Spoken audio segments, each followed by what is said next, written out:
I wish I liked Swiss Family Robinson more than I did, but I have to acknowledge that it doesn't necessarily appeal to me. There was nothing about this that made me want to watch this, aside from, well, curiosity, but I'm also watching every Disney feature film, and I'm trying to do them chronologically, and this one was released in 1960.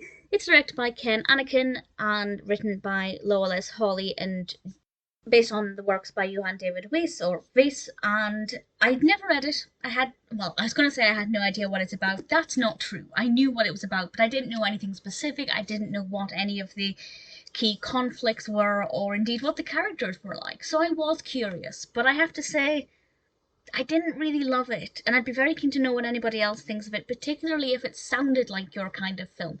Did it live up to your expectations? It's got 7.1 out of 10 on IMDb, which is a really solid rating. But it's always difficult to tell with classic films, as I feel like people are more willing to rate things more highly if it's a classic. I guess because you feel like you should. But for me, I'm not going to agree with it. I honestly did not love it. This it's about a Swiss family, the Robinson family, and they are shipwrecked on a deserted island, and it's initially about them coming to terms with this and making it habitable for them with shelter and things, and certain members of the family are more energized about this and, almost enjoying the physical labor and crafting things and getting to know their surroundings. The younger members of the family, of course, are quite delightful, but there are also people, namely Mother Robinson, played by Dorothy McGuire, who definitely wants to get off of the island as quickly as possible. Just how quick will they be able to leave, if at all? And of course, I'm not going to answer that question, but the film lasts for 2 hours, so make up your own conclusion from that. And it's about the various, problems that they encounter, animals, weather, other dangers, and I don't want to go into too much more about it, because if you do want to watch it, I don't want to spoil it, particularly if you haven't read it. Of course, I don't know how it compares. If you do know how it compares, please feel free to let me know. We do have a really good cast, though, including personal attractions for me, actors whose work I've liked in other Disney films include James MacArthur, Tommy Kirk, and Kevin Corcoran, who play Fritz, Ernst, and Francis Robinson, respectively.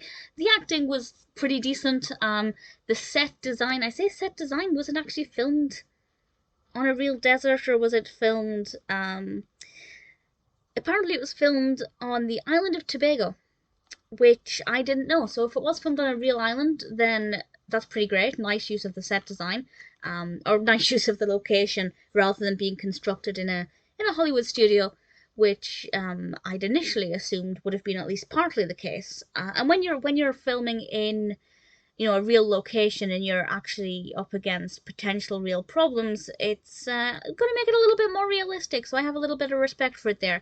But having said that, it could be the case that they really shouldn't have been there. I'm not entirely sure. Please feel free to corroborate. But I just can't say anything about it that I liked. I didn't care for the narrative.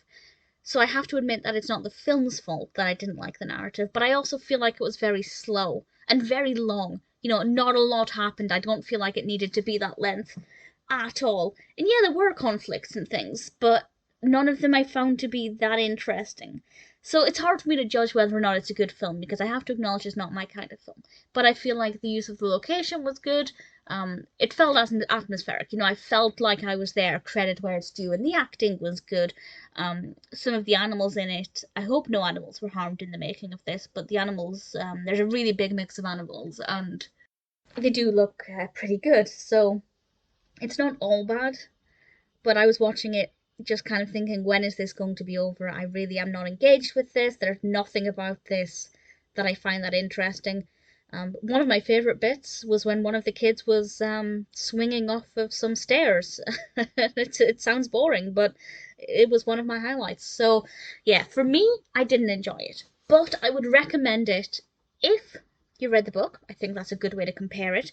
If it sounds like your kind of film, or if, like me, you're working your way through Disney films. It's an easy watch. It definitely wasn't a difficult watch. So, even though I wasn't enjoying it, it wasn't like it was, labor intensive or anything. Whereas, some films can be a real emotional journey and it's difficult and you can't take your eyes away, and then the next moment it's surprising. It's very straightforward. I would love to know how it compares to the book, please feel free to let me know that. But honestly, unless I read the book, which maybe one day, I can't see me watching it again.